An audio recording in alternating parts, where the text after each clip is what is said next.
Commissioners, I'm next going to call our next expert witness, which is Vicki Mitchell, as she's coming forward. Vicki Mitchell is a professional real estate agent, and she's with Keller Williams in New Tampa, and she's been a real estate agent for 4 years. Before that, she's was working for a real estate attorney, and prior to that, she was in the banking industry. And after Ms. Mitchell testifies, I'm going to have my client, Jim Truex, come forward. And thank you. I'd like to just submit this into the record. It's Ms. Williams' bio. Motion received. Second. All in favor? Aye. Mr. Chair, before she starts, can I ask Nicole how much time they have left? 23 minutes and 50 seconds. Okay, About just 24 minutes. about 24 minutes left. Ms. Mitchell, please state your name and address for the record. Hi, my And name is Vicki Mitchell. I live at Vicki Mitchell, 22116 Laver Lane, Land Lakes, Florida, state the tip. 34639. and Can you hear me? State whether or not you've been sworn. I have. Okay, thank you. I first want to start and begin with the fact that the reason why I'm here is my clients, Terry and John Farron, contacted me and they were interested in a property in Serengeti. And first of all, you know, I kind of threw me for a loop because I didn't even know where Serengeti was, so which is interesting. So I asked my colleagues, and my colleagues didn't know either. So anyway, needless to say, we ended up doing our due diligence. So we went to the models, checked them all out, and you know, they did indicate to us that they were going to be building phase 2, and that those properties would be like and just of the front properties. So that said, also, you know, just so you know, I did look into some of the advertising that has been done, and on my site, my MLS site, there is no indication of Serengeti in my Builder's Update app whatsoever. So, and then when you go to Zillow and type in new construction and zero in, nothing. So if you look at other sites, new construction sites, such as TampaBuildersGuide.com, again, nothing. These are all resources that people we reach out to that aren't using real estate agents or, you know. So anyway, we did our due diligence on finding and checking out the property. We asked all the neighbors about the community and what they thought, and everybody was in agreement that it's a beautiful community, and it is. And the majority of the people said the reason why they love it is for the large lot sizes and the serenity, the nice, it's just a quiet community overall.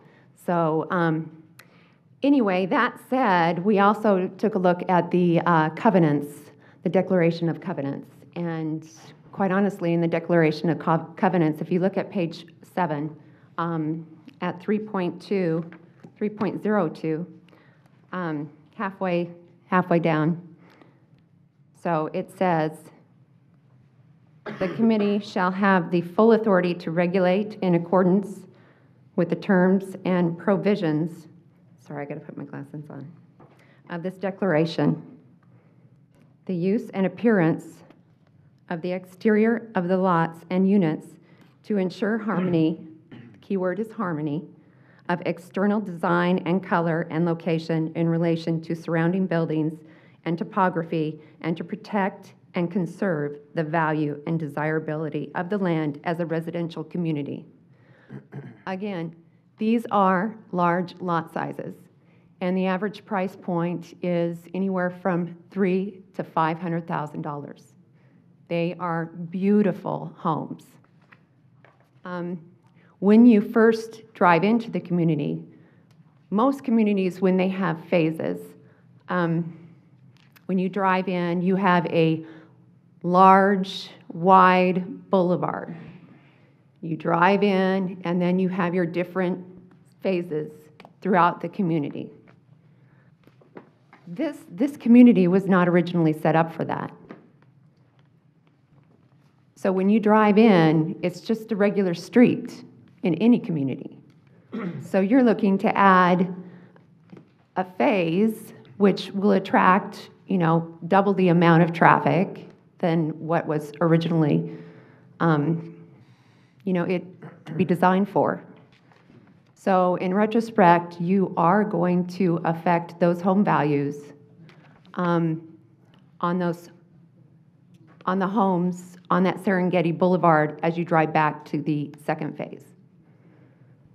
So after speaking with some different appraisers, normally that is a 20% price reduction.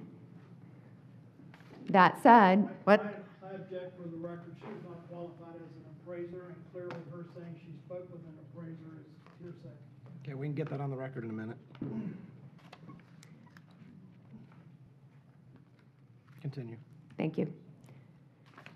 That said, or I should say it's stricken, so. After meeting last night, we all got together last night and chatted, and after the attorney left, I did in fact hear that a lot of the present owners were talking about possibly selling their properties. What you're going to create is an influx of inventory in this community, and it will affect value. I've seen it, I've been through it, and it's not fun. I've seen it with Terabella off of 54, so when Lennar came in. So, and this is not like Terabella.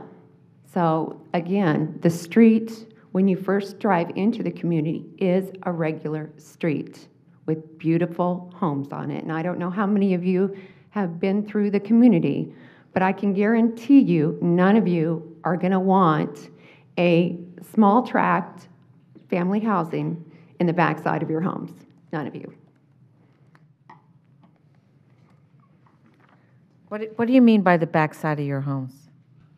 Well, technically, you're driving through the community to get to phase 2.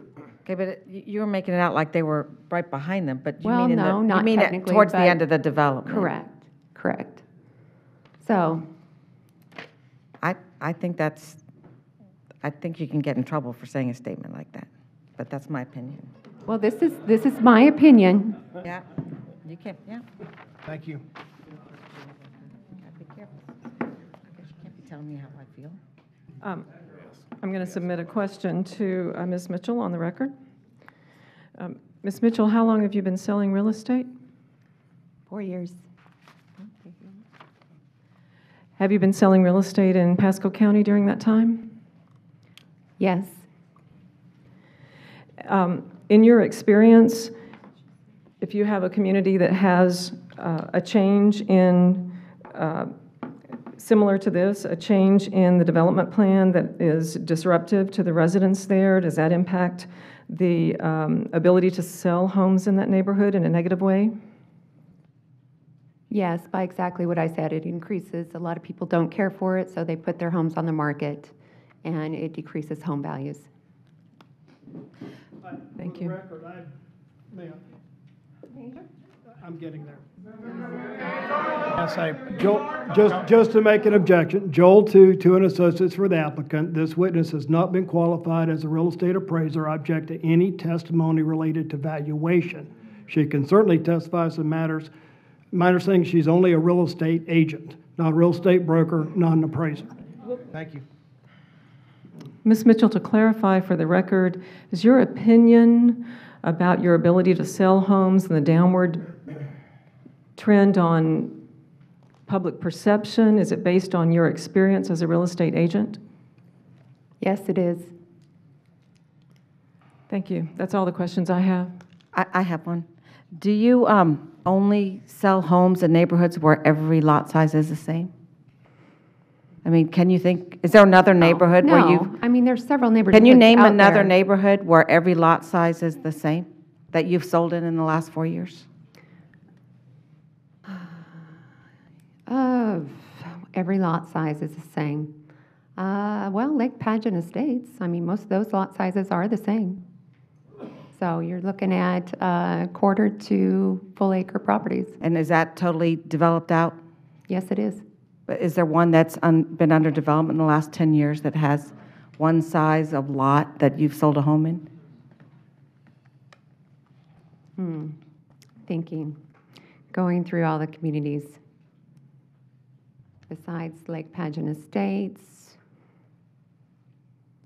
You've got East Lake Pageant, but you said newer than 10 years. No, I can't say right off the bat. Thank you. But again, this is a different community, so you know you're looking like what the gentleman was saying earlier prior to me. You know, normally in most of the communities, you have your smaller tract homes up front, your townhomes, your villas, your single-family homes, and then towards the back side, You can't you'll say have your that. I can larger tell you homes. many communities that have it all over the place. That's true, but normally in those communities, you have the large boulevard, like I was stating. and I then you think it have depends phases. on the attributes of the land, lots of times. Thank you. Okay, thank you. I was going to say, if we can move on, please. Do you have anyone else you want to? Yes, Jim Truex, please.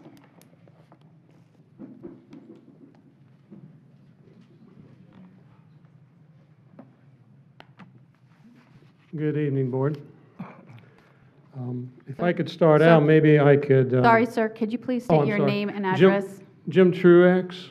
I live at 15715 Serengeti Boulevard, And have you been sworn? Spring Hill, Florida. Yes, I have. Thank you. If I can I start by answering Commissioner Starkey's question about individual sized lots in different subdivisions? You can use your time any way you desire, Thank you. subject to your attorney saying not to. Okay. Just to answer that question real quick, Suncoast Lakes has all 70-foot lots. Lone Star has all 50-foot lots. Van Dyke Farms off of Van Dyke is all half-acre lots. There's a lot of subdivisions in the state of Florida that have exactly the same size lots or similar to exactly the same size lots. If you bend that, I know you're trying, bend it up like that, it'll help you. There you go. Thank you. I felt bad you were struggling with it. I was. Mr. Truex, could you explain to the board what your expertise is, please? Yes. I'm a Class A general contractor, and I do design build work and have since 1980. And my team's been responsible for over 300 commercial projects from conception all the way through completion. And our job is to do a due diligence for our clients on each and every project we design and build. And I think I did my due diligence on Lot 66 in Serengeti before we purchased it to build our custom dream home. My research was obtained by the existing SwiftMud permit, the original zoning petition review report, my civil engineer, the marketing information that was distributed by the authorized builder at the time we purchased our lot, which was Coryell Crestwood Homes and Arthur Rutenberg franchise builder, and my conversations with Dunes in reference to purchasing an individual lot. The lot sizes in Phase 1 range from 15,038 square feet to 40,143 square feet. It's an average of 0.63 acre, and the average is 125 foot wide, not 90. The numbers of 90 by 110, or 125 minimums are not accurate if you look at both the width and the length together. Our minimum size lot in Serengeti Phase 1 is 15,000 square feet. Everything we researched, the SwiftMud permit, all said Phase 2 was to be 100 foot wide at the curbs. The possibility of the developer reducing the back phase into 3 50-foot wide lots never entered my mind. And remember, this is what I do for a living. The R3 Future Land Use Classification, Pasco County 2025 Comprehensive Plan says the developer can ask permission of the governing board of you, the BOCC, to build up to 496 units, but it does not grant them permission to do that. It gives them permission to ask you. they can't automatically go out and say we can build 496 units based on the Res 3 only. We would not have purchased our lot, and we would not have relocated to Pasco County if we thought there would ever be 50-foot wide lots in Phase 2 of Serengeti. If you grant this amendment without trying to maintain what we bought into, you'll change Serengeti forever, and you'll kill Phase 1. This will negatively impact our property values and our quality of life. You will not have done your duty to protect the public interest for us to purchase property based on existing planned development zoning. We had investment-backed expectations when we bought our lot in Serengeti. I do understand it is good for Pasco County if Metro does well, but we do not want it to be at the expense of our community. I do believe that you want to do what is best for Pasco County. We ask that you also do what's best for Serengeti. Deny this request to increase the number of units, and there has never been a compromise offered to us by Metro. I'm basically complete. If you have any questions, I'd be happy to answer them. Oh, I do. Commissioner Moore? Is it okay to, Mr. Tri-Center? Okay. So you just made a statement that you stated that a compromise has never been presented to you. If there was a compromise presented to you, would you, I know you can't speak for everybody else, you can only speak for yourself and your attorney can speak for you. Is that something you would possibly entertain? I would assume it depending on what that compromise is, but is that something you would entertain? I would have to talk to my neighbors. They haven't had a chance to speak. Let me see what they say up here, and maybe we'll get an idea. Well, I think it's important, since you made that statement, to answer that question or ask your attorney if you can answer that question. Can I answer that question? I mean, because if you wouldn't have made the statement, I wouldn't ask that, so. Yeah, that's fair enough. Okay. Can, Wait, hold on, you gotta Okay, sorry. continue with that, sorry, Commissioner. Is it okay for me to make a statement that we would consider a compromise in this situation? I think you can speak for yourself. Okay, there you go. I say that to my other half all the time. I wish my wife would say that to me more. Your idea to ask her, so I did. We had objections on the record a while ago for somebody speaking for somebody else. So Mr. Truex is going to answer for himself, and I believe there are people from Serengeti who I do not represent who are here, and you'll probably hear from them. Yeah, can I hold that comment till after those people have a chance to speak, Mike? Well, your time will be up here in a minute. You won't be able to so say anything If you again. can't answer, you can't answer. Okay. That's okay. If you don't want to answer, you don't have to answer. Okay. I'll just abstain for the time. Okay. Commissioner Starkey, do you have a I just have a question because Yeah. the attorney brought it up, and I've been going through all the Zillow records of sales in here. And I'm trying to find someone who built their house and when the deed restrictions were 2000. So when did you build your house? 2016, we moved in a year ago, July 4th, 2018. So July 4th, 2017, we moved in. And you know most of your neighbors, I would guess. Every one of them. So do you know anyone who built a house when the deed restrictions were 2,000 square feet?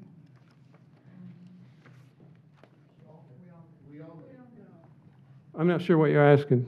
Well, the deed restrictions changed in 2006 Yeah. to be a minimum of 1,800 square feet, and I'm just wondering if anyone built a house in 2005, before the deed restrictions changed. Before the deed restrictions. Every home, I do know this, the 13 homes that were built by Lexington Homes were all bigger than 1,800, some of them as much as 6,000 square Okay, feet. but it just was brought up about the amendment, and so I Yeah. think you answered my question. Okay, Thank you so much. you're welcome. Okay. Any other questions? Well, I would, Only thing I'd like to add, I visited Mr. Truex at his home, and he's built a very nice home out there. Thank you. Visited Serengeti on last Friday after listening to some of the homeowners on Thursday. Talked to the applicant between the two, but and talked to him and his wife for quite a while. But he's got a very beautiful home, and Serengeti itself, when you come in, has got a very nice, expansive roadway and all that you come in, and it's beautiful. There's no doubt about it in my mind. I'm going to agree with you. I was out there today. Yeah. And it's a stunning development. And even when you come out of it, when you come out and you've got that beautiful pond facing you when you come out, it's absolutely beautiful. And the homes are lovely. After visiting with him and his wife and seeing that property, I can't believe anything behind there in phase 2. Well, anything that's not managed right, it's got to be managed right. But I would think that nothing would destroy the value of his home or his neighbors in the phase 1. It's beautiful. Because it is absolutely beautiful. And I think anybody coming there, going to the back to look at the property in the back, if it was changed, will not necessarily all of them buy back there, because I think it'll make a lot of them, because what he has in phase 1, make them want to build up front and put life back in that development. If you want that much yard. If you want that much yard, that's Yeah. right. That's all. Mr. Chair, could I ask Nicole how much time the opponents have left? 11 minutes. Okay, How long? 11 minutes. 11 minutes? Can I mention a couple things about Joel Two's comments, or not so much? I'll let you handle that. Thank you. Thank you, sir. Thank you. What a nice guy. Thank you, Commissioners. We are going to conclude with with 11 minutes to spare, because I've called all the witnesses I'm going to call. However, there are a lot of people in the audience here today who I believe want to address you, and they understand they have 3 minutes to speak. They're not witnesses I've called, and so they're not. We didn't count them into our hour. So to conclude, the competent substantial evidence we have presented today, that's in the record before you and in the record before the DRC, was expert testimony and citizen fact testimony to support denial. The decision of this board has to be based on the criteria in the county's own comprehensive plan and land development code. This is a quasi-judicial hearing, and that is the law. There is a legitimate public purpose to maintain the status quo based on those criteria and based on the competent substantial evidence before you today. So we request that you deny the applicant's request to increase the numbers of lots and decrease the frontage and the setbacks. Thank you. Okay, thank you. And before we do public comment, I believe Commissioner Moore and I are supposed to be in a meeting at 6:30. So we're gonna take a quick 5-minute recess just so I can make a phone call. And so we'll be back in 5 minutes, if that's okay. And then how much time does, just for? 16 minutes for Joel to, And then we have residents, I think. Yes. Raise your hand if you're speaking. All right. Okay, Yeah, so we're gonna be a little bit, We just need to take 5 minutes. We 5 gotta minutes, be right cancel we had a speaking engagement Why at don't 6:30. we keep going so we while have to he's cancel. doing his call? I gotta make one too. I gotta speaking engagement too, so I have to cancel. Were you out going to Heritage Lakes? Let's not talk about where we're going. I was going too. 5 minutes. We'll leave that to ourselves.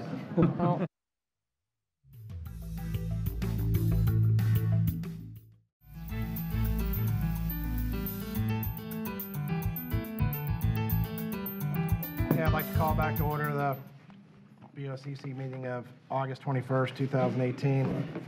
We will start with public comment. I do have several folks signed up. I don't know which sheet's first, but All right. So I will do my best not to say your names incorrectly, mispronounce them, but if we could start a line, I'll just name the first 3, and then as we get closer, I'll name some additional 3. So Pamela Jo Hatley. That was the attorney. Oh, okay. Very good. Okay, 1 down.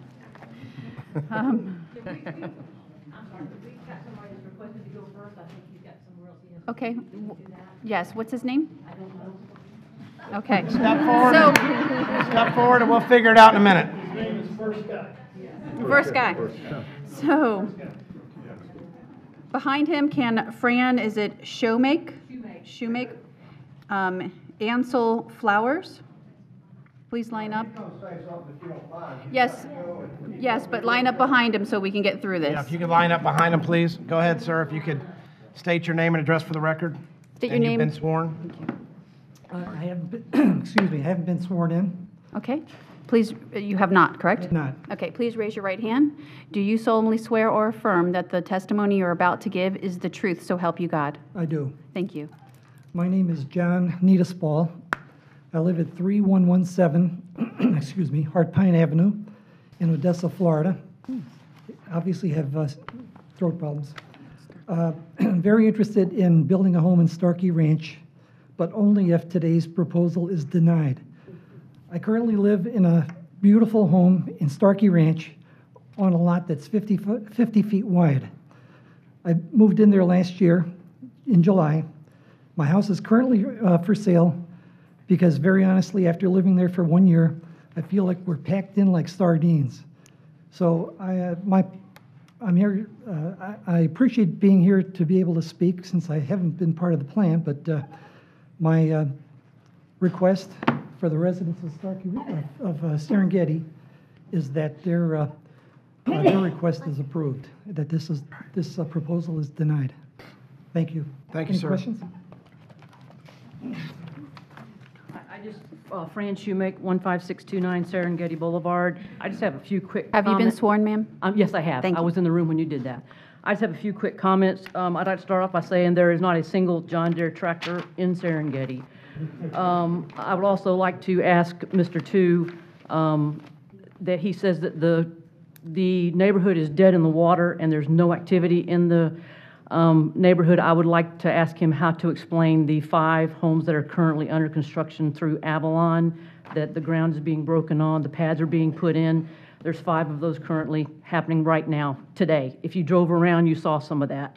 I'd also like to ask him, since it's a dead neighborhood, how he explains the 24 closings that have happened since 2015 on private lots, resales, and new builds, okay?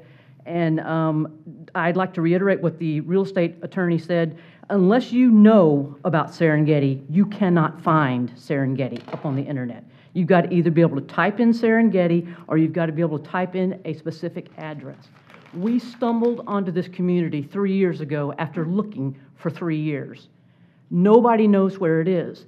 We live a mile from the Publix. People in Publix, where do you live? Serengeti, where's that? You know, the people that are closest to it don't even know where it is. I don't know if that's a marketing issue or what, but it is not widely known. People do not know that it exists. It is the best kept secret in Pasco County. I guarantee you that if more people knew about it, they would be there. You know, say if you build it, they will come, but if you don't tell them about it, they ain't gonna show up. So I don't know what the deal is. They keep saying that they haven't sold a home in 12 or 13 or whatever it is years. Their first attempt to sell anything in there, this current round since it went down in 2008. It stayed dead until 2013, started coming out of the receivership and all that stuff, all the litigation and everything when it went bankrupt. Their first attempt to sell a single lot in Serengeti was in April of 2017 when they built the current model home and they gave Avalon the right to sell 17 different lots. The other lots are not for sale, never have been. So try trying to sell something and then maybe you can stand up here and say you can't sell anything. And I appreciate your time and your interest. Thank you very much. Thank you.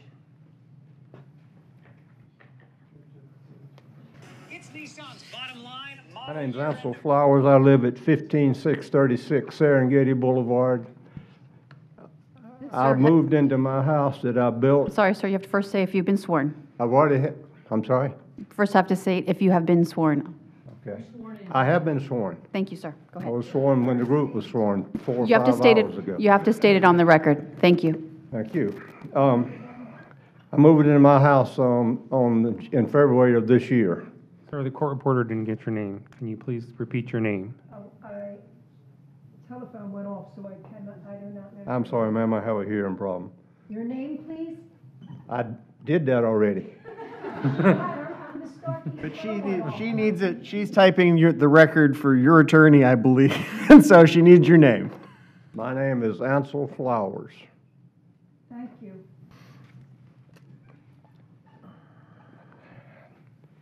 I moved into my house in Serengeti in February of this year. I guarantee you that would not be my address had I known there was any possibility of it being rezoned. That rumor came out that that was going to happen shortly after I had totally committed to do this. My daughter and I were going on an errand yesterday, in fact, and she pointed at the top of my house, and I turned around and looked, and there was 2 buzzards sitting on top of my house. One of them had his wings out like this, like he was trying to dry himself off. I'll get back to that. You've been going through today the requirements that you have to consider when making this decision. And they're all in your records and everything, so I'm not going to go through those, but I want to give you a couple of answers to some of those things. It will increase traffic. It will decrease the value of my house. It will decrease the possibility of phase 1 continuing to be developed. It will change the entire character of my neighborhood where I live. Everyone with a red shirt out here bought into this place in good faith based on what they were told, what they saw, what they perceived when they were buying in. I know I did. If you lived in Serengeti, you would not want this to happen, I guarantee you. Let's talk about the buzzard again a minute. Don't make this decision and let that buzzard be an omen for the future of my neighborhood. Old Forrest Gump said, life's like a box of chocolates. You never know what you're going to get next. And that's true. We all know there's always things that come up that are different than we plan. This one of the hearings have heard is that if you want to make God laugh, tell him what your plans are. But everybody in here made a good expectation when they moved into Serengeti. When you stick your hand in a Forrest Gump's box of chocolate, you think you're going to get candy, not a piece of coal. Okay, thank you, sir. And I'll say one more thing that Forrest Gump was famous for, and that's all I have to say about that.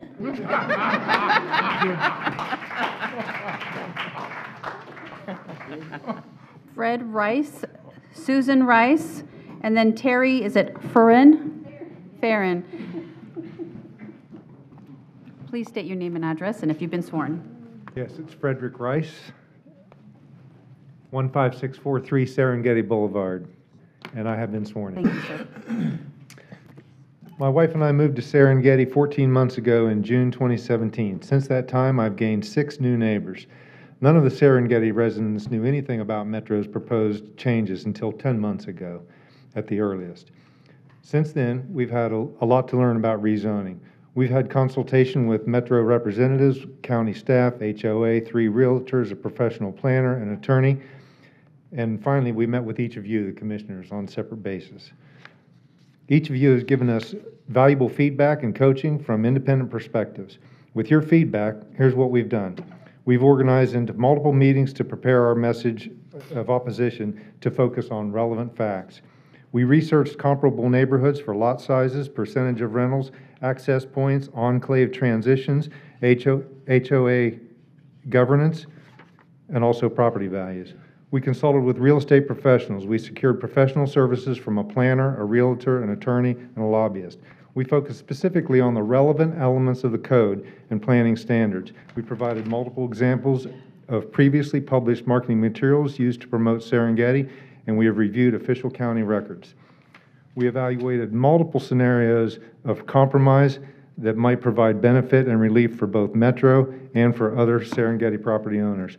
Metro Development has made no attempt to meet with the homeowners of Serengeti to discuss a compromise. Their proposed changes will impose an irreversible change on the character of Serengeti. In addition to the guidance of staff and commissioners, we have also responded to inquiry from media. We've even researched the level of financial support that Metro has provided to the board members' campaigns. We can assure you that the personal sacrifice of time and money made by Serengeti residents is substantial, as we have acted on the feedback received by the county commissioners and other professionals. Throughout this ordeal, I've met some wonderful people, caring people, who are trying to do the right thing. I'm asking each commissioner to do the right thing. That is to recognize that the Serengeti concept is one of a kind and is probably ahead of its time when it was conceived. Now that the market is in recovery and there are plenty of examples of developments that offer 50-foot lots, we need to keep Serengeti the way it was designed and honor the original county plan and preserve Serengeti to remain truly unique. We ask that you do the right thing for the people who relied on your plans and invested in Serengeti. Please deny the request to increase the number of lots and to reduce the lot size setbacks and side setbacks. Thank you for your time. Thank you.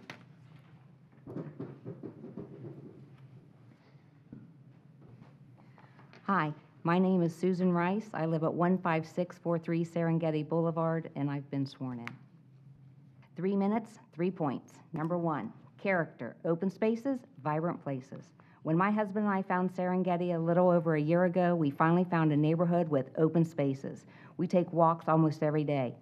Serengeti offers a truly unique opportunity to walk in a neighborhood that provides ample green space, spectacular natural views from the sidewalks, because the houses are situated on large 125-foot lots, allowing enough room between homes for unobstructed views of the wetlands and wildlife. Currently, all the lots in Serengeti allow room for 3-car garages, which reduces the clutter view of homes on 50-foot lots with 3 or 4 cars parked in front. Serengeti is also a vibrant place where wildlife thrives in plain view. Recently, brisk home sales have resulted in 6 new neighbors just in the past year, and I know them all. Number 2, Reliance. My husband and I, and at least 10 of our neighbors, bought our homes in Serengeti with reliance on the fact that it was designed for 164 homes on 148 buildable acres surrounded by another 150 acres of wetlands and wildlife buffer. We placed our reliance on the fact that these plans were promoted by Metro and the builders and approved by the Pasco County and would therefore protect us from an inconsistent land use. Number 3, consistency. Metro Development wants to increase density by adding 59 homes in Phase 2, while nearly doubling traffic for home sites in Phase 1. According to a statistic cited by Metro Development, each additional home in Phase 2 will, on an average, generate an additional 9.8 car trips per day. With 59 additional homes, that's 578 additional car trips per day on Serengeti Boulevard. This Metro proposal represents a significant reduction in lot size and a reduction in frontage and side setbacks. These changes will result in a permanent and negative impact to the character of Serengeti as it is designed today. This is not consistent with the approved zoning, existing site plans, and current development activity seen in Serengeti. It is certainly not what was promised to the current residents and landowners. Pasco County Commissioners and its professional planners are in office to protect county residents from zoning changes that impact the consistency, character, and value of their property investment. We ask you to do the right thing for the people who relied on your plans and invested in Serengeti. Please deny the request to increase the number of lots with reduced lot sizes and reduced setbacks. Thank you very much for your time. And by the way, I don't own a John Deere, but I have a hand-push lawnmower that I do the yard. Thank you. Thank you. That's a lot of work. Hi there, my name is Terry Farron. I'm at 12637 Saranera Valley Court, and I was sworn in. So again, my name is Terry Farron. You may recognize my name from the many letters I've been sending to y'all. What I mentioned is my husband and I are probably the last people that moved into the neighborhood. We're the very first house as you go through the entrance. It's a 4,000 square foot estate home that we started doing all sorts of expensive renovations to right before we found out there was going to be rezoning. And every single car that comes into the neighborhood and the increased density is going to pass right either in front of our house or next to our home. We would have never left our beautiful golf course home in the Eagles in Hillsborough County if we knew that this was going to change. We have small animals. that we walk. We're concerned for our safety and quality of life, and we just found this beautiful neighborhood. My husband's very active, checking things out on the computer. He found the home. We contacted our realtor, Vicki Mitchell. She'd never heard of it, even though she's very active in the area. I've been working in Pasco County for years. I never saw it. None of my doctors that I've called on in the pharmaceutical industry for years have known about it. I can never find an ad anywhere. I don't watch commercials because I record everything or watch Hulu. So it's never in the parade of homes. I'm always looking, where's Serengeti? So I don't know what's going on or why they can't sell homes or why they don't want to sell homes. But we love it the way it is. I'd be more than happy to have a phase 2. Maybe if there was another entrance, that north entrance, that'd be fantastic. I just don't want every single home, all that extra traffic, the construction, the gates wide open, people coming in and out, and just changing the character of the neighborhood that is so beautiful and that we've worked our entire careers to be able to afford. Thank you very much. Thank you.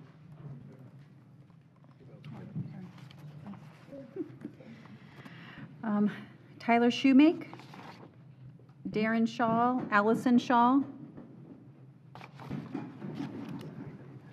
My name is Ty Shoemake. I live at 15629 Serengeti Boulevard. I have not been sworn in. All right. Is there anybody that has not been sworn in that can stand and get sworn in at the same time as him? Okay, perfect. You're the last one, Ty. All right. Okay. Just for the record, everyone still needs to state on the record that they've been sworn when they come up. Okay. Do you solemnly swear or affirm that the testimony you're about to give is the truth, so help you God? I do. Thank you. So, first of all, for all of you that went out to Serengeti, thank you so much for coming, and we appreciate you spending your time. You remember that great big sign out on 52 that points to Serengeti down Hayes Road? No, there's not one. That's kind of a little bit strange. I was in the Army for a long time, and I bought and sold a lot of houses, and one of the things I learned that I had to do when I bought and sold a house or a lot or whatever was to advertise it, was to take pictures and get it on the MLS and get it into Zillow and put a for sale sign on it. Did anybody sitting here see a for sale sign on a single lot in Serengeti? I would bet you didn't, because there are none, and there have not been any. There have been no Zillow listings, there have been no MLS listings. They've made very little effort to sell anything in our neighborhood. Yet, we come to you today under the guise of them not being able to sell in Serengeti. I have a hard time with that. Basically, we are here, essentially, in my mind, wasting your time over this situation, because we haven't done, and I mean by we, Metro, what they need to do to sell this neighborhood, to service this neighborhood, to move this product, to make this thing a reality. Yet, we're asking for relief, and I don't know what they're asking for relief from. One exit down, they're selling lots at least as big as these for $150,000, $175,000 off Highway 54, and they're having a great time doing it. 24 homes and lots in our neighborhood have sold since 2015. 24, and there's only 95. That's huge. That's huge turnover. That means that Serengeti is viable. They just haven't done what they need to do to make it work. I've got a car parked in my backyard that's for sale, but none of you can buy it because you don't know it's for sale. There's no sign on it. I don't have it listed anywhere. Nobody knows it's for sale. That's what we're talking about here. Nobody knows Serengeti's for sale. Nobody knows Serengeti exists, ladies and gentlemen. They've not done what they need to do to sell this neighborhood. And now they want to cash out, double it, double down, and leave. That is just not right. That is not in the public interest, and that is not the right thing to do. Thank you. Thank you, sir.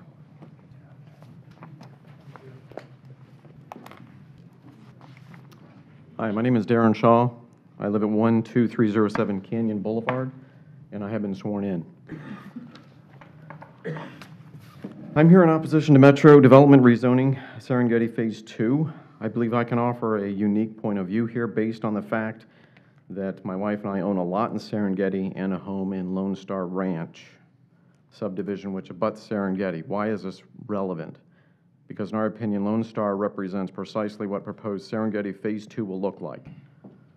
Modest homes on modest lots, using builders that support this type of economy-driven home as part of their build portfolio. Our home is 1,481 square feet. It's a 3-bedroom, 2-bath. Zillow puts it at 162 to 179. The just value is 130, and the lot comes out to 5,750 square feet. And our setback from the curb is 28 feet 9 inches. So 35 feet isn't, we're not moving heaven and earth, so it's not that big of a difference, right? Lone Star Ranch consists of 190 single-family home sites sitting on 50-foot, minimum 50-foot wide by 115 deep lots. It is a mix of standard Pacific, KB, and Lennar models ranging from 1,200 square feet to 2,000 square feet. Conservatively priced from $125 to $180, with rentals commanding $1,300 for single-story, $1,490 for two-story, making these properties very attractive for investment opportunists, whether corporation or homeowner-driven. Moving into Lone Star, we had hopes of living in a neighborhood with charm and character, tree-lined streets, sidewalks, well-manicured yards, where we could develop a deeper sense of pride and community for where we live. Instead, our reality is this: yards that are unkept and neglected, homes that are falling into disrepair with stucco that is cracking and falling off, multiple families coexisting in what is supposed to be a single-family home.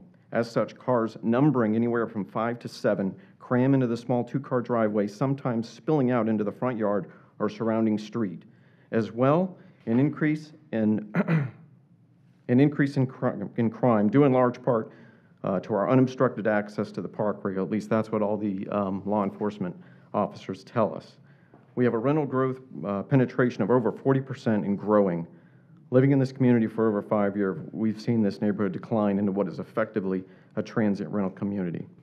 Again, why is this relevant? I've just described Serengeti Phase 2, down to the lot size, down to the square footage of the homes, and the builder. Lone Star shares a property line, they share a street. So these home buyers are only feet away from Serengeti. That's it. Thank you. Thank you.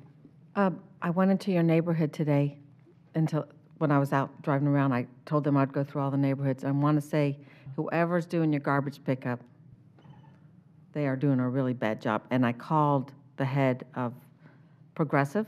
Is that who picks up your garbage? Yes. Yes, and he was going right out there because they are dumping your garbage cans in the street, throwing them on the driveways and the lids over here. It was horrible. So I took a bunch of pictures and I called the president of Progressive. Yeah. Well, the homeowners too need to be responsible. They put bags and bags and they overload the cans. I saw a few of The those, turkey but- buzzards get into it, the raccoons get into it, and it turns into a mess. But they shouldn't be doing that with your cans. They shouldn't be putting them in the street. Let's Correct. move on. So- All right, yeah, so just thank letting you Thank you, know. Mr. Shaw.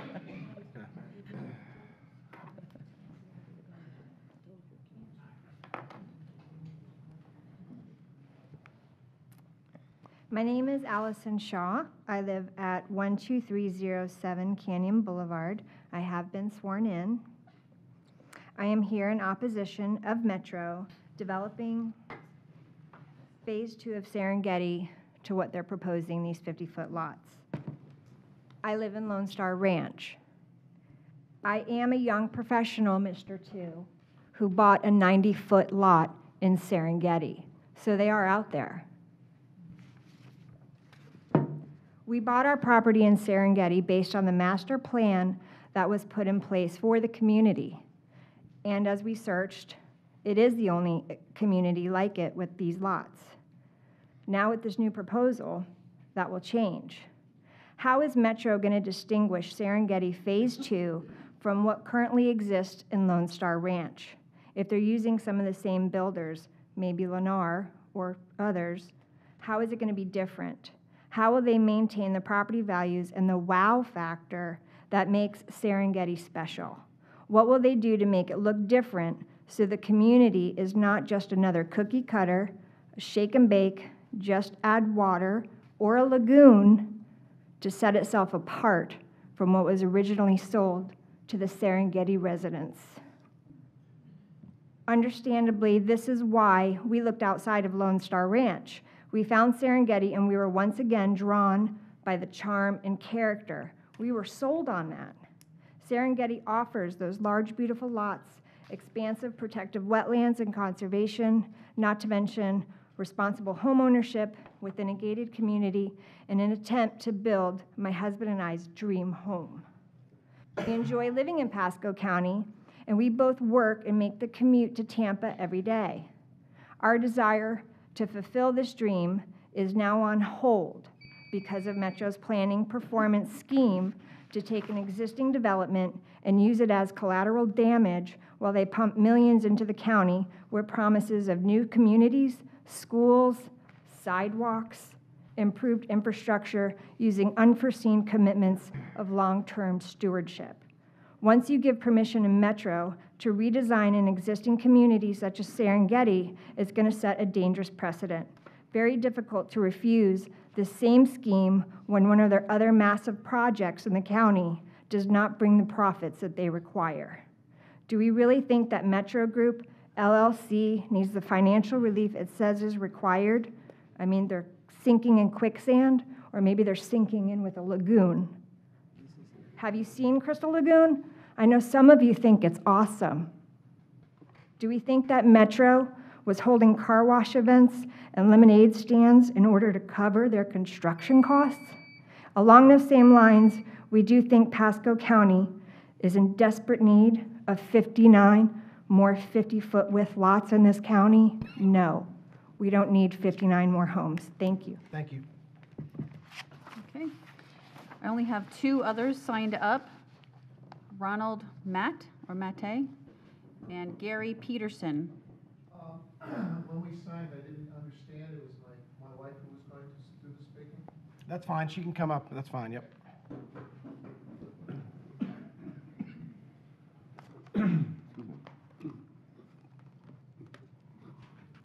Bend it. My name is Ronald Matty. I live at 20815 Jaffa Lane in Land O'Lakes, and I have been sworn in. Thank you. I know you're all on information overload, and I feel for you.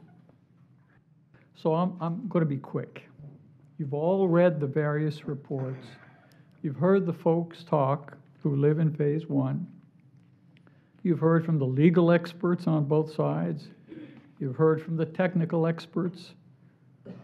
You've heard from the county staff, and you've read all the letters that flooded your offices, including the ones that I sent. But you know, at the end of the day today, to me anyway, it's all about one thing: integrity. One thing. Integrity is something that we either have or we don't have. There's no halfway measure. For those who have it, integrity is their moral compass. It's that little GPS inside of all of you that helps you try to separate, to use your words, the weeds from the chaff. And it helps you navigate when you've got to make difficult decisions. At the end of the day, when you go back home and you look at yourself in the mirror and you look at your family, you can say, and you want to say, I did the right thing. I did what I had to do. So I'm going to ask you to do something you probably haven't done in a long time. Go to your computers, find your own website, go to your own homepage, and halfway down on the left-hand side, you'll see a section. It's called Mission, Vision, and Values. Click on it. And there you'll find a statement under each of those headings. And the very first statement under the heading of Values, integrity. And there you'll find 4 words underneath that. and you've heard these words several times now. Doing the right thing. What I would like to think and what I'm asking you is to listen to your little GPS. Do the right thing. Do what you know should be done. And send out a message to your constituents that the set of values described on your home page is not simply empty rhetoric. Thank you. Thank you, sir.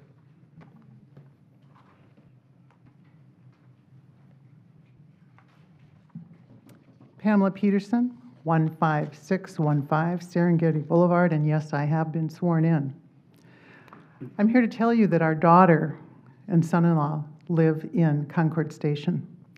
They love Serengeti, and they chose to be married in our backyard last winter.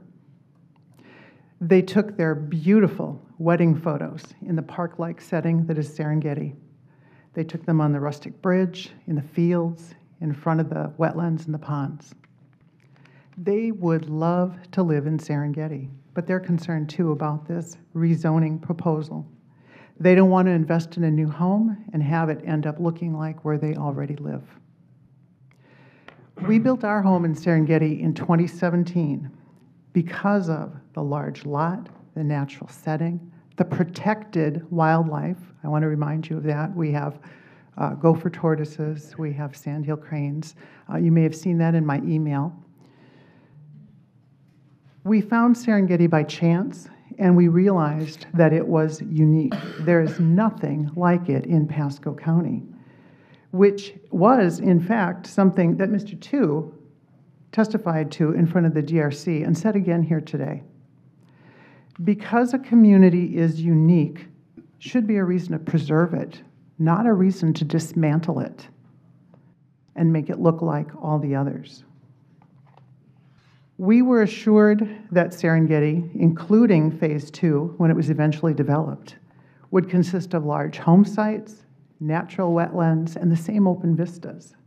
This is the plan that the county approved and the plan that we relied on, and we were checking our old emails. The documents that you saw, the map that you saw Ms. Howell present, were sent to us, were given to us. We use these documents to make our decision about spending our money and building a home in Serengeti. Now, Metro Dune is asking you to default on that promise. Who can a consumer trust when building or buying a home? When they're making the largest and most important planning decision of their life? Can they trust a builder? Can they trust a developer? Can they trust the county planning and development department? Can they trust this county commission? If consumers know that they can't rely on zoning that's already in place, they can't trust the assurances provided by those who are selling them the home, they can't rely on the information that is central to their purchasing decision, what consumer is ever going to want to build a custom or semi-custom home in this county again? Thank you. Is there anyone else that would like to speak on this item? Okay, please come forward. And anyone else, you want to line up behind her? Okay, this will be the last.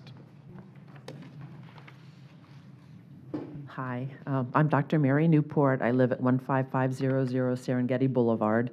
I have been sworn in. I want to start by, there were, on the map shown by the applicant's attorney, there was at least 2 mistakes that I spotted. One was my own lot.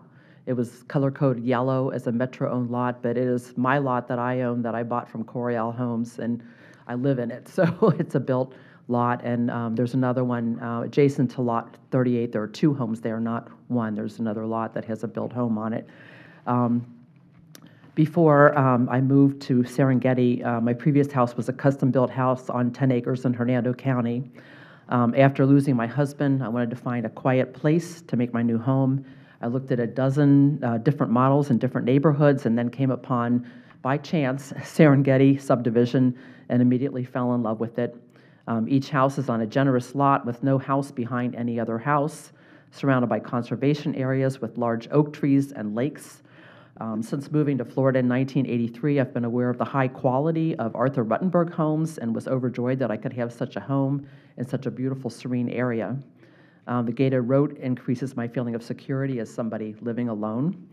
I was shown a map by Ron Smith of Coryell Crestwood Homes, who owned a number of lots in the subdivision, and this map showed Phase 1 and Phase 2 with similar-sized lots. I was given a copy of that map, and that highly influenced my decision to move into Serengeti, since I believe that the homeowners of Phase 2 would likely take the same pride in their homes that was clearly evident in Phase 1.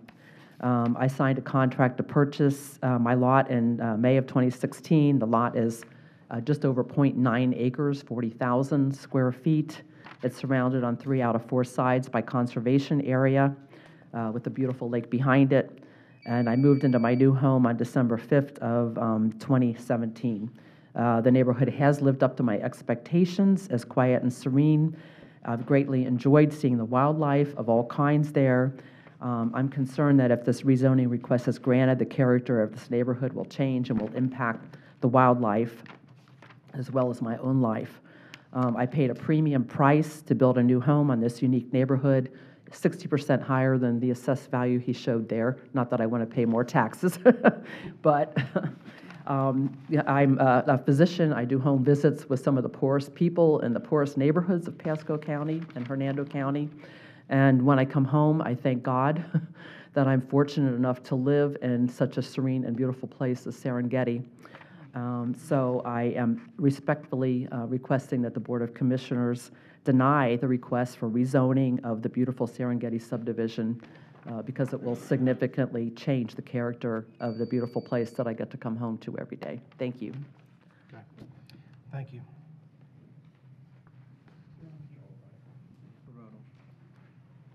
Mr. Two. Mr. Chairman, ladies and gentlemen, Joel Tu again for the applicant, and I remain sworn. I'm going to be as brief as possible in rebuttal. First, I want to deal with some of the technical items that counsel for Mr. Truax, Ms. Hatley, went through. First, the CCRs. Yes, they were originally recorded in 2005 at 2,000 square feet minimum. They were amended, lawfully amended, and recorded in 2006 at 1,800 square feet. The permits and the approvals clearly demonstrate that the site development work was started in 2006, was not even completed until 2007, and accepted by the county and SWIFMUD. Therefore, the CCRs were amended to 1,800 square feet before the site work was completed and before any home was ever constructed in Serengeti. So it's our belief that every home that's been constructed in Serengeti, in terms of public reliance and what was promised, every home that's been built there was constructed with full knowledge of a recorded deed restriction of an 1,800 square foot minimum home on their title policy and referenced in their deed. So that's the fact there. Secondly, the Lexington Homes versus Metro Development Group relationship. That's very easy to explain. Lexington Homes found the property, created the product, implemented the zoning, and did what a lot of builders do. They went to find themselves a lot developer who would spend the money to develop the lots and sell them the lots. So it was a Lexington Homes project, much to Metro's chagrin. It signed a contract to pay for all the development and the land and to sell 100, they had a contract to sell 100% of the lots back to Lexington Homes. So yes, Metro was the lot developer for Lexington Homes, and when Lexington Homes went bankrupt, guess who was left holding the bag and who had spent the $16 million? It wasn't Lexington Homes, it was Metro. Bank took it back. The rest is history. So those are the facts in the relationship. But Metro never created that product, that zoning, that whole plan. Yes, they were a willing lot developer in a hot market in 2005 that everyone thought would last. So that's the relationship. Number three, the competent substantial evidence argument. You guys know this better than any of us. You do it all the time. We're not here trying a lawsuit. We're here to make the right decision based upon your comprehensive plan, your land development code, your common sense, your county policy, and what's the best for the community. But because the argument was made that I didn't present any competent substantial evidence, for the record, I'm going to articulate the following. First of all, I'm not qualified to speak on matters of economics, land use, zoning. I do have a degree in economics with honors from a very good educational institution, Davidson College in North Carolina. So I do know something about economics. I have worked exclusively in this arena for 39 years, 2 months, and 11 days, but who's counting? The first 10 as a commercial trial lawyer litigating land use cases, so I certainly understand what competent substantial evidence means. The last 29 years doing development approvals, I probably zoned 200 properties in Pasco County in the last 20 years. I do understand your comprehensive plan, your land development code, your policies, and what is in the surrounding area. All of the planning maps were created by Height Design, a reputable design firm that certainly is qualified. Our application was prepared by them. All the justifications in terms of comp plan consistency, compatibility, all those application documents are part of the record. They're in the file. They're prepared by Height Design, so we do have an expert planner with their work in the record. Our marketing data, as I indicated before, our marketing data was not done by a real estate agent. It wasn't done by a real estate broker. It was, in fact, done by an MAI appraiser, Martin C. Engelman, Jr. All the work that we presented has his name with his permission as the author of that work. So the velocity absorption, all the comparable sales, all the market data in the record is supported on our side by a competent MAI appraiser. In addition, we took actual data from your county property appraisal records, as I explained, and certainly your property appraiser is an expert. The DRC recommendation, under Florida law, if we're going to split hairs and try a lawsuit, the DRC recommendation as your expert land development review committee, it itself is an expert report. So if you follow through with your DRC recommendation for approval, the law is that that alone is sufficient basis for a decision, because that is competent substantial evidence that that independent body that is qualified to review such matters, in fact, concluded that we were compatible with the surrounding property, we are consistent with your comp plan, and that under established county policy, this is a logical, rational modification of an MPUD rezoning. The staff report, let's talk about that, because during the break, I questioned your new planning and development director, Mr. Pittos, and I questioned Mr. Rosenthal.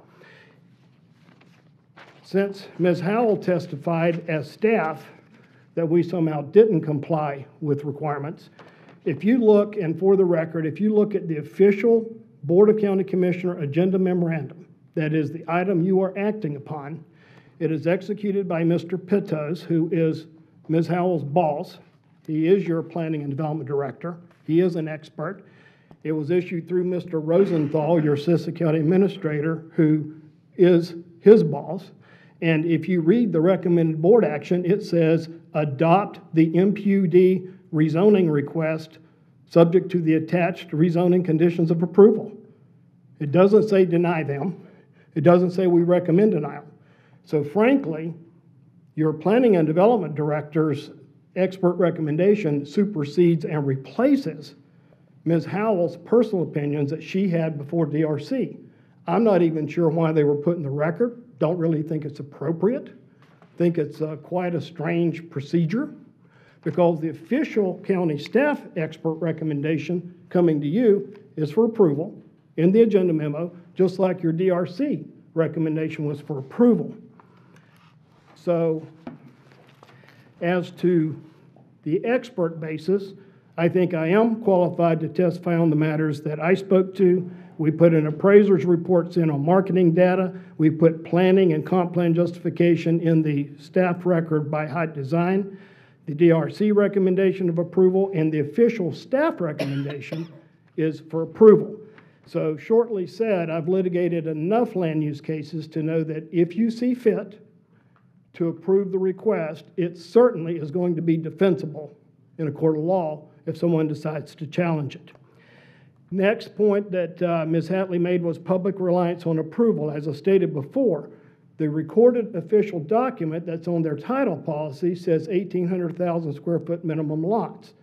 There was no commitment made to them that an MPUD plan would not, I'm sorry, homes, 1,800 square foot homes. There is no document recorded there that said that no MPUD plan would ever be changed. And in fact, getting to Mr. Allison, their planner, in his testimony as their own planning expert, he acknowledged to you, and I was taking notes. First of all, Mr. Allison agreed that the applicant was correct as to existing market conditions. He acknowledged that the market is the smaller lot, not the large lot. He didn't dispute that. He acknowledged it. And he also acknowledged, under his category of MPUD expectations, he said, quote, "It is not unique that MPUDs commonly change. This occurs commonly," he said. And we all know that. So I understand that no one wants the world to change, but the truth is the world does always change, and it has changed. So I think they kind of defeat their own public reliance argument. Their own experts acknowledge that the square foot minimum was legally amended and is there. And their planner acknowledges that we're right as to market conditions. The next point Ms. Hatley said was consistency with the comp plan.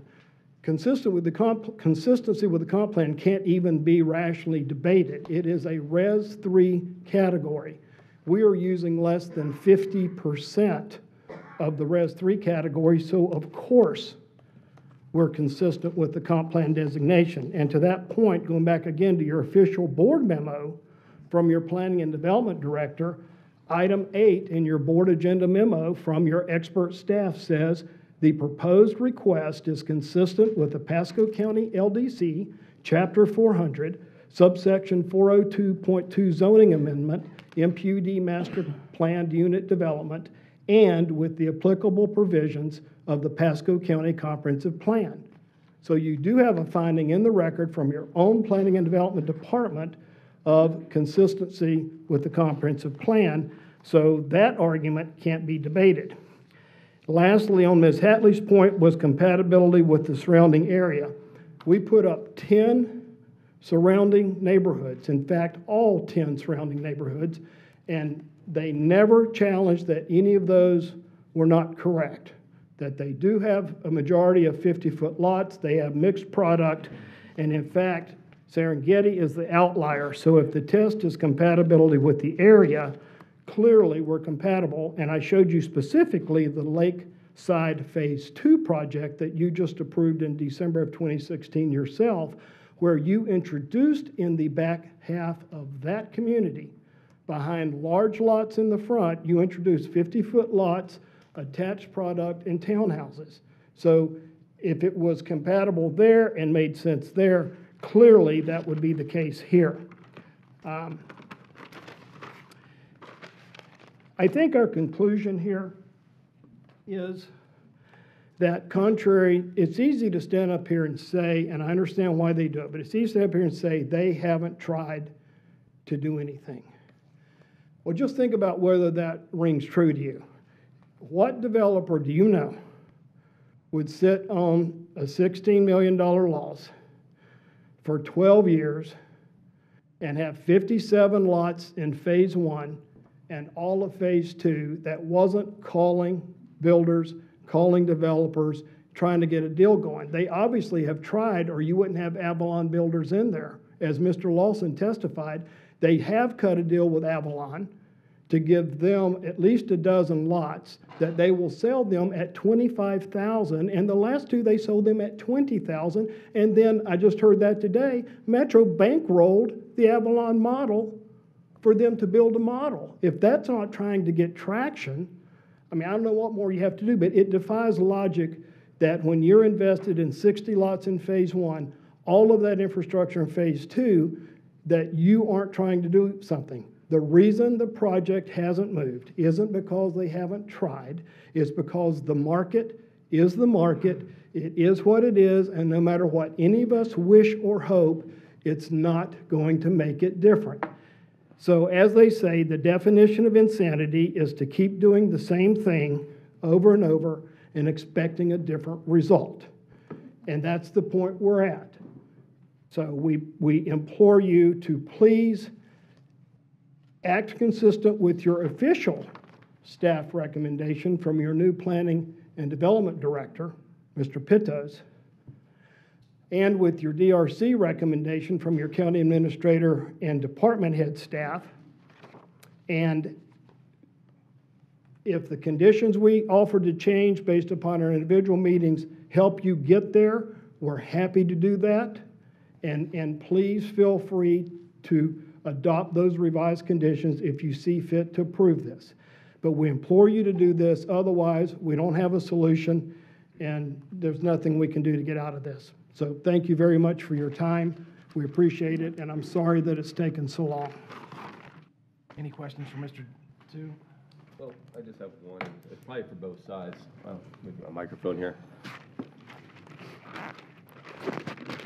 So I had asked the gentleman earlier in reference to a compromise. I know we had a little break. I don't know if there was any conversations between each side's representatives in reference to a compromise, because this is a time, if you're going to have a compromise or make a compromise, now is the time. If not, it's about to go to the board, and what we decide is the end result. So we appreciate that, and from the applicant's standpoint, in all fairness to us, we had a DRC recommendation of approval and your official staff recommendation of approval based upon what DRC approved.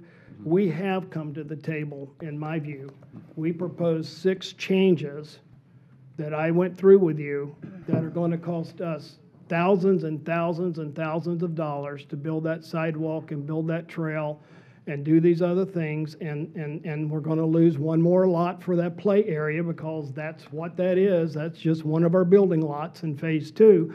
So in all fairness, we did bring more to the table. Mr. Moore, I understand where you're coming from, but the simple fact is we've also conceded those minimum lot sizes in terms of square footage with some very aggressive lot sizes there. So my position is the applicant has given. We've never had anything from the homeowners other than they don't want it to change from what it is. Obviously, we will not agree to not change it from what it is, because that is insanity. So we've brought 6 new things to the table at a large expense. I hope that would be enough, and just frankly, that's all we can do. That's it. We have no more dry powder left. That's what we can do. So I understand if you can't approve it, you can't approve it, and we'll just let it sit there until the next millennium. And we'll go develop other projects. So I appreciate it, because I asked that side. I wanted to ask It's you fair. too. It's only fair to ask both. Absolutely, both sides, and I respect it. And the only way that you got these other 6 conditions is because you asked. So, you did a good job of getting a lot more than I really think we were technically obligated to do, but we're happy to do it.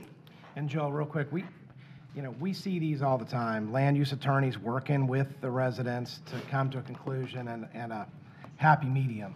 And again, I'm not saying it would have happened, but I think that you should have reached out and tried to make it work. And again, we see these all the time where it's worked out before they get here to us. And I think it's great that you listened to us and made some changes, but they're really the ones that matter, in my opinion. I'm just throwing it out there. So Mr. Lawson met with them numerous times before we even started the process. Their position was made clear to us, Mr. Wells. Okay. Mr. Chairman? Yep. Commissioner Mariano? Thank you. Joel, and I want to say I appreciate you and Mike for actually listening to a lot of my suggestions, putting them in there. I will tell you, when I brought them to the residents, it just wasn't going to affect what their biggest concern was the change of lots from 125 feet to 50 feet. That's been their biggest thing from the get-go. When I first heard about this, I kind of pushed, is there a way to compromise? So I appreciate your questioning that, Commissioner Moore, as well. But one of the comments that was made was as far as the saleability and the activity that's out there. I didn't hear you address when one lady talked about 24 closing on the private lots and the 5 lots that be under construction now. The number of lots that we've given you that Metro has closed is absolutely 100% correct, because we have the books and we know. My guess is that there were a lot of lots sold out there before. They're vacant lots, and there's probably activity and construction on previously owned lots. Guys, don't help yourselves doing that, just so you know. There's probably activity out there on lots that were previously owned by third parties. But we know when Avalon starts a project with us, if they close a lot from us, they don't even get that house constructed and sold till later. And a lot of times, they don't even pay us until they build and sell the house. The number I'm giving you are the actual lots owned by Metro for which we have closings. And that's just a cold, hard fact. We've had 2 year-to-date that were closed with Metro, both of those at $20,000 apiece as a discount to Avalon to try to get something going out there. So, they can talk and say all they want to about how many houses are constructed. Some people may be reselling their houses. That has nothing to do with us if they're home resales. I never stood up here and said that nobody hadn't resold their house. But we don't control that. We have 57 lots in phase 1, and we know how many of those go out the door and close, and we get a deposit. And unfortunately, the deposits we've gotten, at $20,000 a month for the advertising budget, we would have to sell one a month just to pay the advertising budget. So, it just doesn't make sense. So, I mean this in the nicest way, because I do a lot of work here, and Lord knows Metro's made a huge investment in the county. But, we've done all that we can do, and the reason we didn't go back and negotiate compromise, it was clear to us. The only compromise that's acceptable to the residents is a solution that won't work. If we can't reduce the lot width, there's nothing we can do, unfortunately. That is our only solution. Otherwise, we'll just stand where it is and go from there. Since my zoning has expired, I may reapply for new zoning for townhouses in the back and lots and see what you want to do under your comp plan, because I got Res 3. So, Metro will decide. But we would appreciate your support. Mike, you want to say anything? Just real quick. Can you hold up? I need to plug in.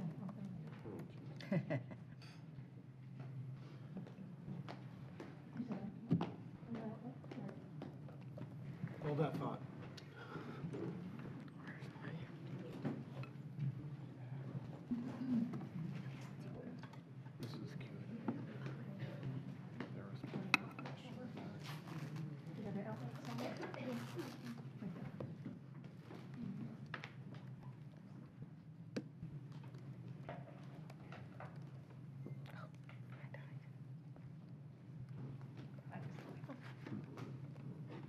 Thank you.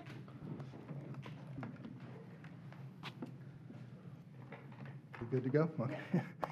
Board members, Mike Lawson, Commissioner Mariano, just clarify what Joel was talking about. So we have 57 finished lots we still own in phase 1. There are a total of 95. There are 22, maybe 23, 24 homes that have closed. There are still other lot owners, roughly 16 or so. So it could very well be maybe some of those lots have new homes being built on them, which was good news to hear, is that when we see the amount of closings that have taken place on the lots, it's the lot absorption from the land developer standpoint that we look at. And, we're averaging 2 a year out there. And Avalon has entered into 5 sale contracts over the last 5 months. 2 of those resulted in lot closings, which is a lot and home package. So the lot closes, and then they get a loan to build the home. And then when the whole thing closes, that's when we get paid for the lot. But that's only 2 this year. The other 3 won't head into 2019. So we're still, even at that pace, if it's 5 lots per, let's say 6 months, at 10 a year, that's still 6 years for us to sell our remaining lots just in phase 1, which we will do whatever it takes to sell the phase 1 lots and maintain the integrity of phase 1. We're not disturbing that. But we must have relief in phase 2. We've got to get a product that can accelerate the back end of the deal, get traffic into the community, and that's going to accelerate the 90-foot lot sales as well. I have no doubt that if you bring any smaller builder with smaller lots, you're going to get more activity. But what troubles me is these people here have looked at an MPUD that took all the design work, all the teamwork from the county, putting a plan together saying, this is what we're going to do. This is specific all the way through.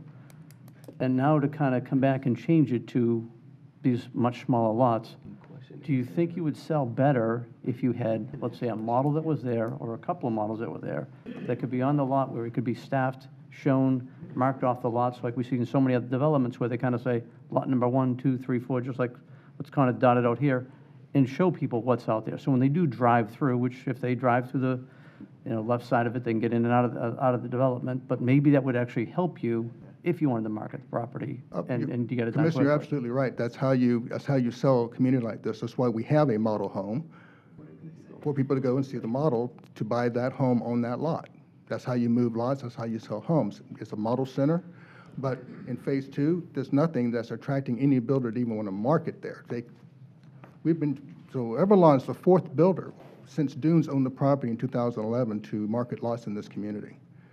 So, and on a smaller lot, minimum 50 foot, although some of these lots are 10, 15,000 square feet in total area, so we're talking lot sizes, they'll have their own model centers in that area to draw in traffic. And that's how you sell. That's how we sell in all of our communities. We sell more lots and develop more lots than any developer in the region, probably in the state. But we're just having a stumble here. And we know that a mix of products, the only solution here. We solve problems. We do the most complex transactions I think the county has ever seen. With the county staff's help, we've done some incredible things here. We can solve problems, and this is the solution to Serengeti, and we need to implement it, and we need your help to do so, and we'd appreciate your support. And if Commissioner Mariano, if I can just respond, and then I'm going to stop. But in sense of fairness, and is it fair or reasonable to modify the second phase of MPUD? You and I both know that you have seen dozens and dozens of those, and you just approved December of 2016 Lakeside Phase 2. I showed you the picture. If it's not fair or appropriate, how did that get approved? 5-0 by the same member sitting here. So it's either an appropriate change or it's not. And clearly that was appropriate, and they're right in the neighborhood, and it was done. So it's clearly not inappropriate, and it's clearly not unfair, because you guys wouldn't do something that was unfair. Yeah. So that's all I got to say. One sec, Mr. Tu. Sure. Mr. Chairman. And Joel, I will tell you, I think you're a brilliant attorney. Mr. Lawson, I think you've done a phenomenal job with a lot of different projects with Metro, especially the Crystal Lagoon.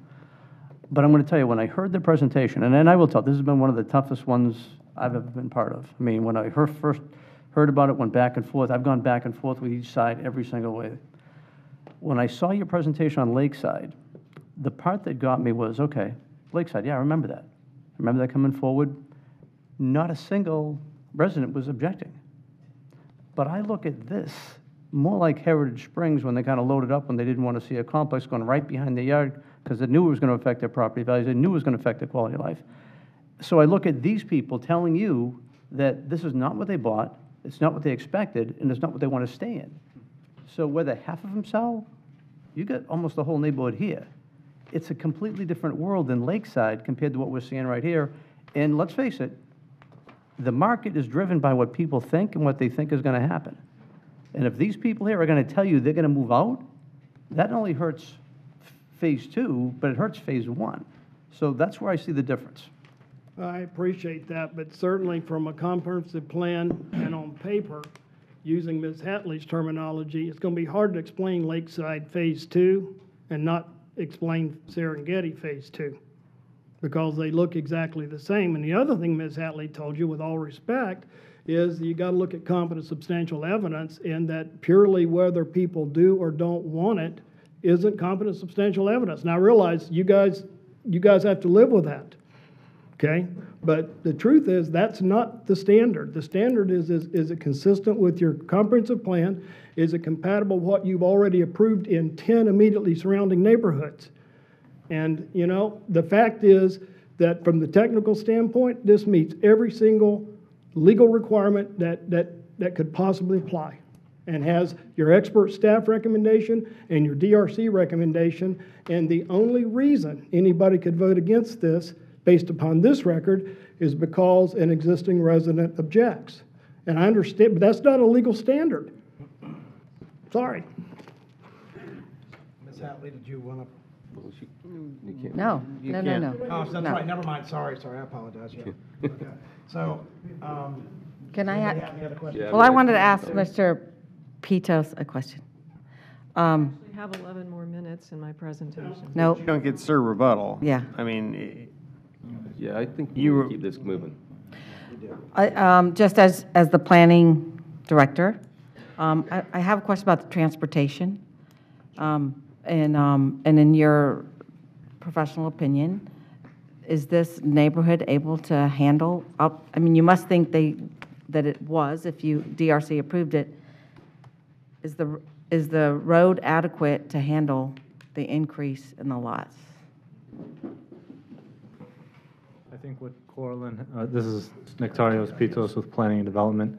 I think what Corlin had mentioned in her presentation was that based on the density requirements, a certain segment of the roadway would require an upgrade to the type of road that was that's been identified by the Land Development Code. Okay, and I was trying to take notes so fast. I missed what the number of houses triggers the width of the road. I would have to defer to Corlin for that answer.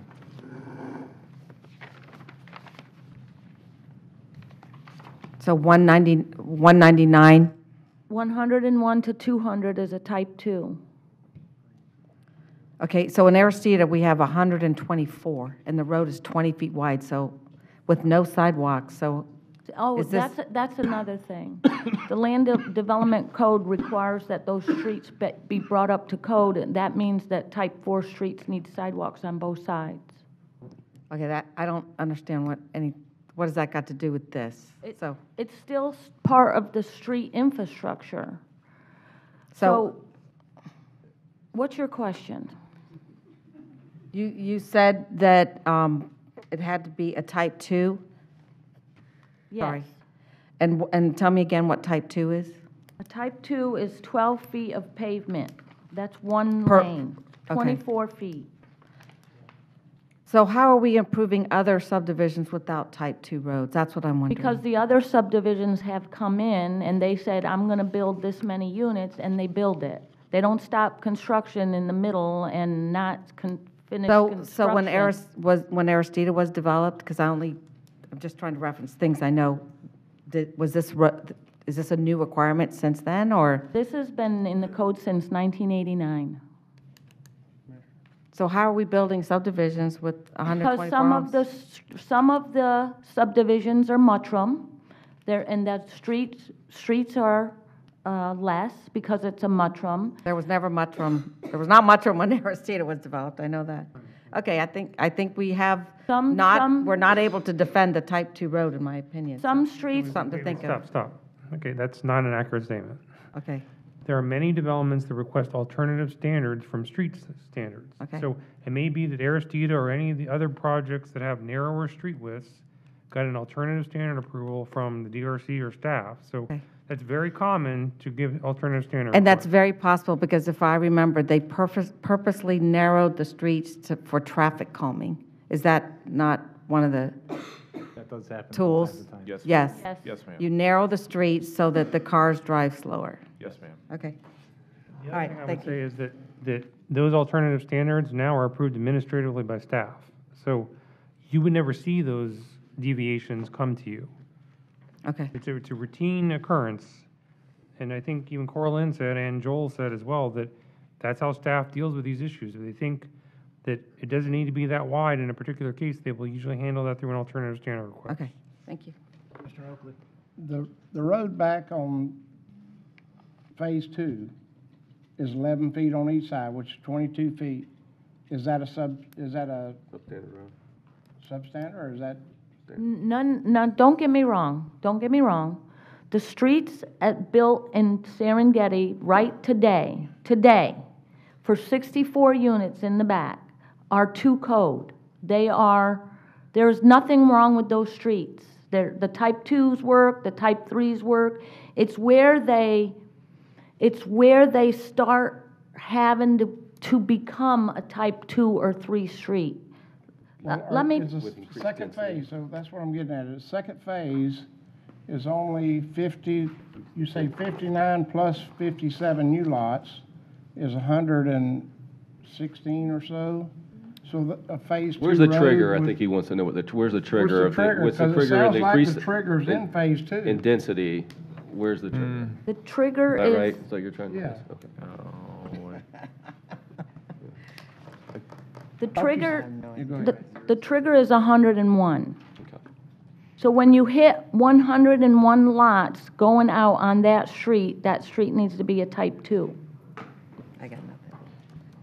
Okay. Sorry, I'm locked out of my, You had a. what'd she say?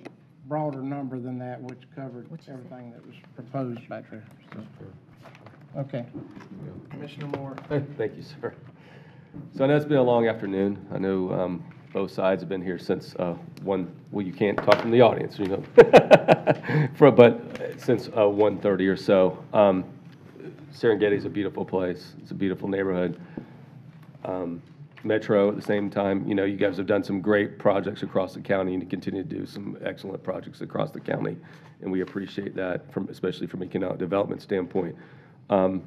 So, and again, I appreciate everybody's professionalism today. I know there was a couple digs a little bit, but I think I understand with the passion comes digs at times, so I forgive you.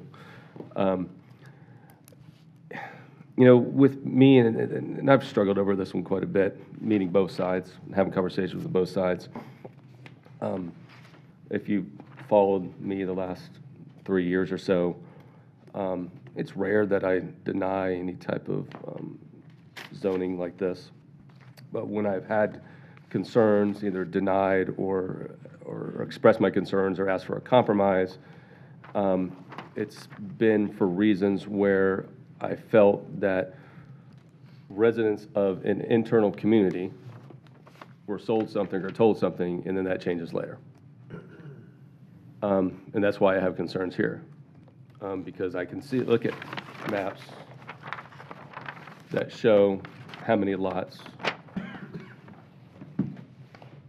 were, I don't want to say sold, because they weren't sold to them, but that were presented to them and what the renderings look like prior to them buying into it. And we had a couple situations over the last couple of years that were similar to this, and I did not approve of those. I can appreciate the marketing that's going on now that Metro's participating in, especially with the TV time. I think we're in a, we don't know how long the cycle's going to last. We never know. If we all knew how long the cycle was going to last, we'd be Warren Buffett, right? It's just a matter of fact. I hope it continues. I hope the cycle continues for a long time. So with that, I think that, you know, with the marketing that Metro is doing, I think you mentioned since the beginning of this year with the TV advertising and the additional marketing you're doing all the way through possibly through April, and the development going on, especially along that 54 corridor, moving into 41, coming up to 52, we're starting to see it get to that area. I mean, I have some confidence that this product will work. I really do. I mean, it's a great product. You guys have a good product. I think I honestly feel you do. I think just it needs some more time. It needs some more time to bake with the current market conditions we're in. That's just my opinion. I know. It's for sale. That's. I'm a county commissioner. I don't have that much cash. But I do feel like it can move, and I will be honest. Until this came up in front of us, I never heard of Serengeti. I never had. I mean, it's the truth. I mean, it is true. I never heard of the development before. So, you know, it's tough. Again, I do appreciate everything. I do appreciate what Metro's doing. I know I heard a couple things, but I do think the Crystal Lagoon is a great product. I do think what's happening around the Crystal Lagoon and Epperson Ranch is going well, and it's going to continue to do well. This one, I don't know. Maybe it's just not in your wheelhouse. I mean, and that's okay. You know, I feel like we would set a precedent doing this, and I know you mentioned the one product, but that was, to me, it was a different story that went through last year. Yeah, I mean, I could go on and on. I mean, I think, you know, just the consistency and the character of the neighborhood, I think we're just getting away from that if we move forward this time. I just think it needs more time to bake. Anyone else? Well, just, one of the things that, so I don't feel that having the same size house on a smaller lot is going to do a big, have a big effect on your homes. And I've asked other professionals this question, what do they think? Do they think this will affect the prices? And I don't. I think most of our communities are mixed-use communities where they have various size lots. I think it's very unusual to find one like this. I personally think if they get more traffic in the back and put on the market lots that I think the market is calling for, they're going to get a lot more traffic. And there are people that are going to want to live in that kind of neighborhood but not have that large lot. I can tell you, I have 2 houses in Pasco County. I have one with 3 acres. It cost me a fortune to maintain. I won't tell you that if you want to buy it, but it's trying to find someone to work in the yard is killing me. And then I have another one that is much more manageable. I don't think the traffic, I know you think the traffic will be an issue, but I don't believe it will. Again, going back to my experience in Aristida, and it's really not. When I drove through your neighborhood today, I was the only car on the road, the only one. And I know Mr. Shaw. Excuse me, you cannot do that. Mr. Shaw talked about Lone Star, and I don't think that's quite the same comparison as what you may have if this is successful in the back, because you're a gated community, and I don't think you would have, in that kind of setting, I don't think you'll see crime like you might in an open community with a lot of renters. I don't see that happening in your neighborhood.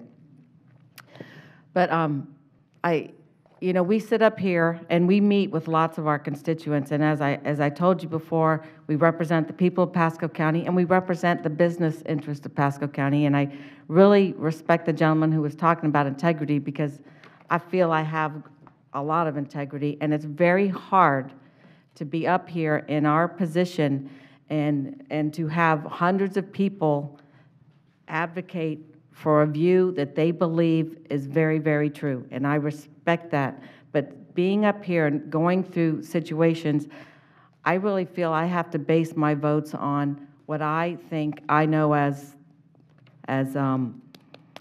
what are the facts. And I think back, Commissioner Mariano, to some of the things you're saying, and I tried to explain it, I didn't do it well, with the people who were meeting with me, to the time when we had all those residents from the mobile home community on 54 who did not want the McDonald's next door. And they were adamant that that McDonald's was going to kill their property values, was going to kill them, because they wouldn't be able to get in and out of their community. And we have this many, many times where people have a perception that is very emotional, but maybe not real all the way. And we shouldn't base our facts on that. And I've always said, I'm going to go by the facts, not how many people are here, because then we'd get ourselves in a bind. If it was just how many people showed up, that's the way we're going to vote. And I don't discount your emotions, and it is a very hard vote, but I truly believe this is not going to affect your values. Yes, I wish you guys might have compromised a little bit and maybe gone to a little wider lot and dropped a few lots out, and I still wish you would do that. But I still am basing, don't go to 55 or something, but it's the same size house minimum. It's 1,800 square feet. If you were building a smaller size house, I would really have had a problem with that. I hope that I don't know what these homes are going to look like, but I know that you want to protect your investment in the front, and so I feel confident that it's going to be a quality home and not a lower value neighborhood than what you have in front, because you have an investment in the front and you're not going to shoot yourself in your own foot. But some people want big lots, some people want small lots, and I believe that this road can take it. Plus, you have an exit, which we didn't have in Aristida. You have another exit. And let's see if there's something else. Please, please. And I think you're getting, and I'm very glad for all the other amenities the developer is adding in here with the bike trail and the park.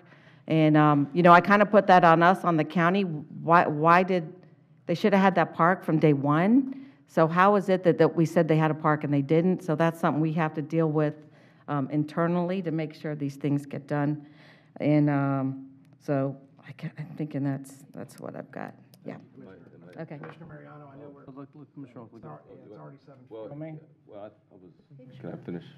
Yeah, sorry. So, and I appreciate what you said, Commissioner Starkey, and I think, let me just respond in this way. I think, again, it's apples and oranges, what you're mentioning, like a McDonald's or something like that, because, listen, if this situation right here was a zoning issue outside of the HOA, outside of their neighborhood, it's night and day. This is within their neighborhood. It's a lot different than somebody wanting to up zone, down zone, side zone, whatever zone they want to do in a lot that's not within their neighborhood or a section within their neighborhood. So I take it as this. So if you look, it's within, even though it's within a master plan development. I mean, that's the difference than we have a situation where it's somebody trying to zone a property that, you know what? They don't live in it. They don't live on that. The McDonald's, that wasn't in their neighborhood. It was close by to them, but it wasn't in their actual neighborhood. It's a big difference, in my opinion. We do rezonings every board meeting. Yeah, we do them all, again, but the difference is, I go back to what I talked about earlier. And you know which way I voted on certain things, and the times I've denied has been within a neighborhood or making changes within a neighborhood. Sorry. So it's my daughter's 15th birthday, and my wife is wondering where I am. Sorry. Son's at dinner without me. Yeah. But within, again, it's been situations like we had one recently, obviously. They were trying to make a change within a neighborhood. The residents in that neighborhood were shown something. It was going to be this way. And this is the way it was going to be. With these other rezonings, we're not showing residents that the land down the street is going to be a certain way. They don't live in that neighborhood. So it's, to me, it's night and day. And I appreciate what you're saying. I really do. But I know we got to move on. and I know the district commissioner is waiting patiently. I was going to let Commissioner Oakley go. I thought it was. I'm ready to go after that. I can tell you, this is probably one of the hardest decisions any of us had to make in this job. I visited with homeowners last Thursday. I went out with Mr. and Ms. Truex and visited their home. I saw Serengeti. I honestly believe that is a great product, Serengeti. I know why you live there. I know why you want to be in that area. But I also, at the same time, see it, that it's not moving, it's not alive like it should be. And I honestly believe, in all the figuring I've done, I've really sweat with the idea of changing something, but changing it brings it to life. I want to bring it to life. I want you to have a good, vibrant community, moving, growing, doing the right things, having families and sharing all those things that you have near your home. That smaller lot in the back, I honestly believe in my heart that it does not change the value of those homes up front, and the fact that development going to smaller lots in the back, bringing more people through there to get there, is going to sell the lots in the front. Yep. I guarantee there's a percentage of people going to drive in there and not want that home that could be the same size as the one up front, are going to choose that lot up front and pay more to be up there and to be in Serengeti because of the type neighborhood it's going to be in the future. So, thank you. But Commissioner, real quick, if I could, and then I'll get to Commissioner Mariano. Value, or what we think the value is, has nothing to do with our decision today. Right. Our decision today, and it comes down to me, is how is it developed? It was developed for 170 lots. That's how the infrastructure was put in the roads. Every single resident, the common denominator that they had was every single one of them was given a map, told exactly what it was going to be up until 2 years ago or even a year ago when somebody moved in. That's my issue is, you're being told one thing. I do know there's changes, and I appreciate everybody's hard work. But the bottom line is it's a little different. It's a little different than what Commissioner Starkey said. Again, I'm going to deny it, but I'm going to listen to Commissioner Mariano, and I would appreciate a motion so we can all get home. I'm going to make a motion to deny the application. I think staff had it right the first time. Can I have a second? Mr. Chairman, if I may,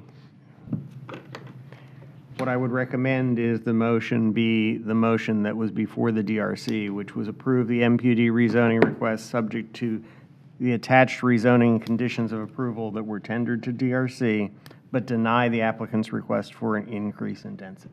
So move. We object. With all respect for the record, that approval is not before you, and you don't have the right in an MPUD to approve conditions that we don't want. So you need to either, the only application you have before you is an application to increase density. So if you're going to deny it, you need to deny that, but you don't have the right to approve an MPUD and force it upon us without our asking it. So, Joel, I So I think want the to be issue, sure I understand the motion. Joel, I think the issue is your MPD's technically expired. And that's how we want to leave it. You just want to deny it completely. Well, I think the only thing you can do, we went through this at DRC. We applied to modify it to increase density.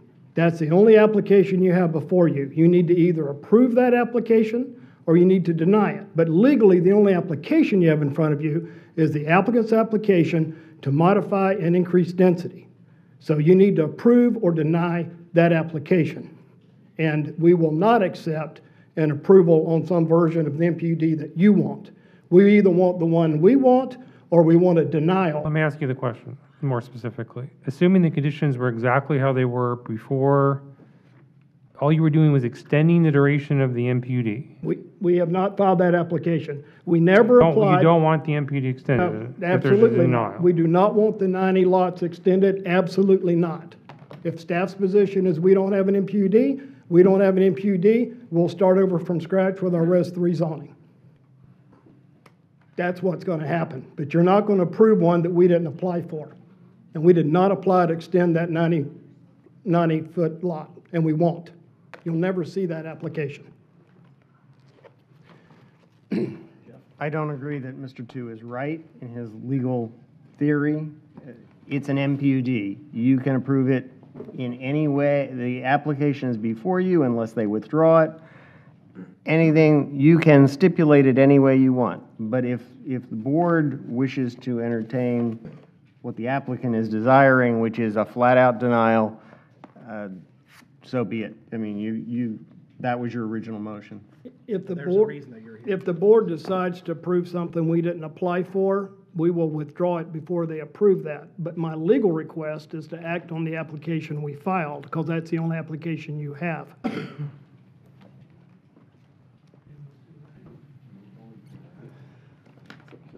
I will move to deny. Wait. Your guidance. I think you could do either one. I mean, my belief is, and in 25 years of practice with PD-type projects, the board has that authority to approve it regardless of the applicant's. Mr. Tu, you can sit down now. I'm going to make my record after you finish. Thank you. I have the right to make a record in the Snyder hearing, and you know it.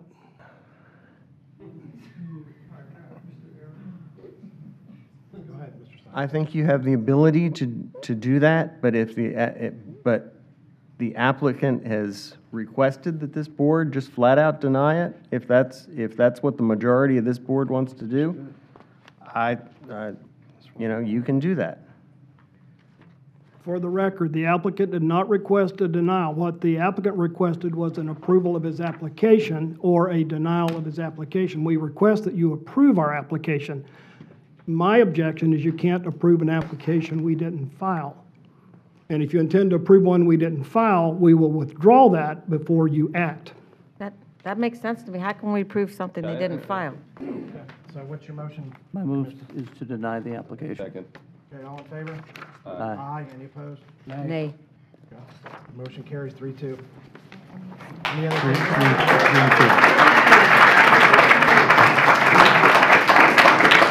Anybody have anything else? With that, we're adjourned. Thank you. Thank you all for your time. We appreciate it. It was a lot more